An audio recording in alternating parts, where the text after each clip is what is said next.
Durante los últimos años has escuchado personas conocidas o famosos o que dijeron, bueno, tuvo una adicción a la morfina, quedó adicto, le calmaron el dolor con la morfina y después siempre lo consumió. O situaciones finales de la vida en las cuales se utilizó morfina para tener un buen morir. Eh, Dardo, ¿qué es la Sí, morfina? es un fármaco que es, viste, como hablamos siempre de dónde vienen los Cierto. fármacos y demás, justo la morfina lo que tiene derivada de una planta, eh, que es una amapola, que se cultiva y cuando florece, no sé si tenemos las imágenes Sí. que querés Sí, pasar, ahí, perdón, me no, ahí pasé, está, ahí ahí está. está, cuando florece deja un capullo.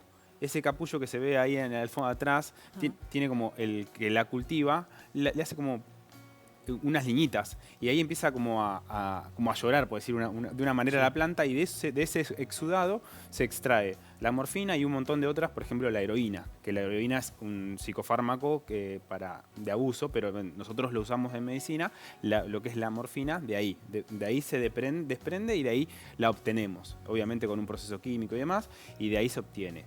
Así que, y nosotros en medicina la usamos para aliviar el dolor y síntomas de muchos, o sea, si tiene falta de aire, mucho dolor y demás, y de ahí deriva un montón de medicamentos que podemos utilizar para el dolor.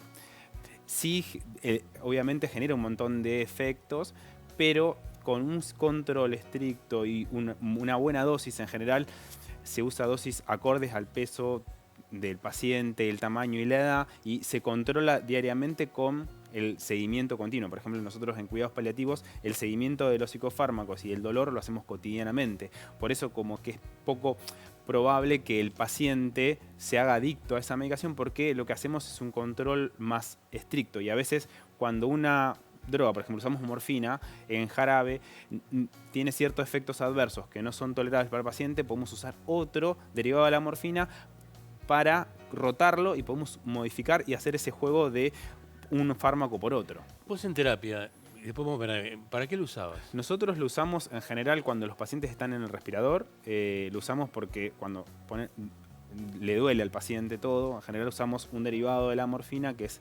fentanilo, que se usa, que es más fuerte y lo usamos en forma endovenosa para el dolor. En general para el dolor o, por ejemplo, cirugías de columna que van con mucho dolor, también en forma de infusión continua por vía ¿Y endovenosa. por qué para el respirador? Y porque siempre es bueno esa pregunta porque uno cuando está en el respirador, a veces el paciente no, está dormido, con sedación, y no te dice que le duele, porque está dormido, inconsciente, pero se vio que con signos, por ejemplo, le sube la frecuencia cardíaca, tiene signos como de fruncimiento al ceño, hay un montón de pautas que usamos nosotros en la terapia intensiva que nos da pautas de que el paciente tiene La está dolor, pasando mal. la está pasando mal, así que siempre asociado a una droga que usamos para dormir, que es una benzodiazepina, que es el midazolam, usamos siempre analgesia. En general usamos el fentanilo, que es 100 veces más fuerte que la morfina, para que se dé una idea de la potencia. También lo usás cuando vos definís que la persona no va, o sea, lo ayudás a morir. Lo que no es que lo No, ayudamos, por ahí está mal dicho, perdón. no lo ayudamos, sino lo que aliviamos los síntomas. Te cuento algo chiquitito que pasó esta semana. Tuvimos un paciente que tenía un cáncer de pulmón en estadio avanzado y estaba en final de vida. Y lo que nosotros usamos es morfina o infusión o endovenosa o subcutánea para aliviar los síntomas de falta de aire, de desasosiego y demás. Y el paciente va a estar dormido, pero a veces tiene síntomas de como que no puede respirar y demás. Y usamos morfina para ese fin, no para acelerar la muerte, para dormirlo más. Y justo un familiar, por ahí capaz que no se le explicó de esta manera, como lo estoy explicando ahora, y no quiso saber nada. Lo llamamos, mira, tu papá está así, así, así. Me dice, no quiero Pero saber. es una decisión difícil, Dardo, igual. Sí, es una decisión difícil, Claro. pero si uno se lo explica y le da todas estas herramientas que estoy tratando de brindar a todos los que nos están viendo, es una forma de poder acompañar y también informarnos de que no es que lo estamos haciendo como, por decir una manera, eutanasia, sino es como lo acompañamos y obviamente no va a sentir la falta de aire. Yo voy a contar mi situación personal que pasó con el caso de mi madre. Estaba muy mal. Y llegó Fiorella con él y Chori estaba muy mal. Estaba en el fin de su vida. Y claro, vos tenés la ambivalencia. Vos querés que se quede, pero ella está sufriendo. Entonces, él me dice, mirá, vos tenés que hacer un acto de amor. Y a mí me quedó impactado esa frase, porque era real.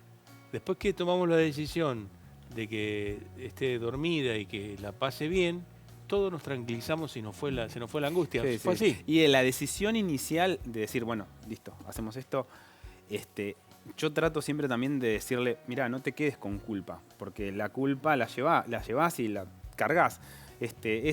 Tomaste esa decisión, es lo mejor que podemos hacer y ya está. O sea, a partir de ahí todo va a ser mejor, tanto para el que está ahí en la cama como para todo el entorno familiar. Tal vez para quien no entiende dice, no, pero mi familiar puede salir adelante o puede mejorar. Es muy difícil tomar la decisión. Es muy difícil porque a veces se brindan esperanza, obviamente la Expectativas, esperanza, claro. expectativa, o que obviamente hay algún tratamiento y demás, pero siempre a veces partimos la base de todo lo que tenemos, decimos, mirá, tenemos esto, obviamente hablando claro con el familiar, explicándole, mirá, tiene esto, de esto no tiene vuelta y va a ser irreversible. Tiempos no sabemos, nosotros acompañamos. Lo que nos va a marcar el tiempo es el paciente. Sí, Vero, perdón. No, perdón, porque recién hablaban de la situación cuando alguien está con respirador y muchas veces uno tiene la duda si la persona escucha, si uno puede estar con el familiar y si, no sé, recibe algo de lo que uno puede llegar a brindarle en ese momento. Sí, eso es buenísimo porque siempre nos preguntan cuando están, por ejemplo, con la pandemia, con COVID, que estaban los pacientes con el respirador y demás, y a veces nos preguntaban, si yo le hablo, escucha, mirá, si a vos te hace bien hablarle y hablarle, te vas a liberar, lo que quieras hablar, hablalo, y está bien que lo diga uno. Pero bueno, algunos pacientes, después que salieron del respirador, te relatan esto, mirá, te escuché, me acuerdo de tu voz, te relatan eso, relatan a veces de esta situación que escucharon. Pero bueno, en el momento ese no sabés si está bien dormido, pero sí te relatan en algún momento de esta situación. Hemos compartido charlas con pacientes de este tipo. Bueno, vos acá tenés, quiero mostrar algo, esta placa que vamos a ver. Si querés mostrar, ¿querés contar un poco esto? No, esto en general nosotros tenemos un montón de nervios que tenemos a nivel de la piel. Cuando uno te tocas, ese estímulo viaja por el nervio, va a la columna, de la columna sube al cerebro y te va directamente lo que es a la corteza, se llama somatosensorial, que es donde uno siente y vos estás sintiendo. Eso, a grosso modo, es como sentimos. Y lo que hace la morfina y los opiáceos en general tratan de inhibir ese estímulo. ¿A dónde? A nivel de la columna y a nivel del sistema nervioso central. Por lo cual la morfina actúa en estos receptores que impiden el paso de información de que yo te estoy tocando a tu cerebro, como que lo engañan, por decirlo de una manera. Está bueno. Y vos no sentís dolor. Obviamente esto es con distintos fármacos, pero la idea a grosso modo es esta. Vos sabés que quiero mostrar esta escala, que es la escala del dolor. Esto es importante, porque no vas a empezar con un dolor de huevo con morfina. No, obviamente si vos te golpeaste y demás, obviamente nosotros lo que evaluamos, como dijimos al inicio, le preguntamos al paciente en escala numérica, del 0 como nada, 5 como la mitad y 10 como máximo de dolor, ¿cuál es tu escala de dolor? Por ejemplo, y ahí lo dividimos de 0 a 3, de 0 a 3, por ejemplo, es dolor leve, de 3 a 6 moderado y de 7 a 10 como grave. Y dependiendo de esa escala, nosotros podemos usar un abanico de fármacos para el dolor, desde AINES, paracetamol, aspirina, diclofenac y demás, y podemos utilizar opiáceos leves, que son el tramadol, o opiáceos fuertes como la morfina, metadona y demás. Pero bueno, en ese abanico hay un montón de fármacos que se pueden utilizar. ¿Cuáles son los efectos adversos, Dardo? Nosotros cuando iniciamos el tratamiento para el dolor de cualquier tipo, o en general lo que usamos nosotros es oncológico, tratamos de, cuando iniciamos medicación, explicarle los efectos adversos más comunes. Uno, que te va a dar constipación. Así como explicaba el video, lo que hace a nivel intestinal inhibe el peristaltismo del intestino y eso genera constipación. Por lo cual los primeros días, la constipación es algo crónica que lamentablemente es un efecto que va a quedar. Por lo que hacemos nosotros es asociar un laxante o un catártico para que el paciente tenga ritmo evacuatorio. Y otros son las náuseas y vómitos, que en general estos efectos son 3 a 4 días, que en general suceden hasta que los receptores de tu sistema nervioso central se acostumbren. Obviamente, si no estás acostumbrado a tomar medicamentos, a veces te da un poquito de sueño. Y a veces, cuando los pacientes tienen mucho dolor e iniciás el tratamiento para el dolor, lo que sucede es que el familiar desesperado, no, está muy dormido. Lo que hay que evaluar ahí es que si tenía mucho dolor, por ahí no estaba durmiendo bien y ahora que no tiene dolor está descansando. Está buenísimo. Claro. Está Así buenísimo. que hay que aclarar eso porque como efecto adverso puede dar sueño, pero si el paciente estaba con mucho dolor y no dormía bien, por ahí va a descansar un poco mejor y hay que controlarlo en el transcurso del día. Y un efecto que a veces se ve, que se llama la neurotoxicidad inducida por opiáceos, que es alteraciones cognitivas que generan, por ejemplo, alucinaciones, estás viendo cosas, que esto es idiopático. A veces, por ejemplo, vos le das morfina a un paciente y le genera esto, le das, por ejemplo, otro opiáceo, por ejemplo, la metadona, y no le genera. Esto es más idiosincrásico porque cada uno de los opiáceos puede generar en vos o en mí ese efecto diferente. Y menos frecuentes son Los menos frecuentes son los otros, que te dé picazón, que convulsives. Y a veces uno dice, me intoxiqué cuando hubo en un momento que estaba circulando droga con fentanilo, que los pacientes tenían intoxicación por esto. Lo que genera a veces en dosis muy altas es depresión respiratoria.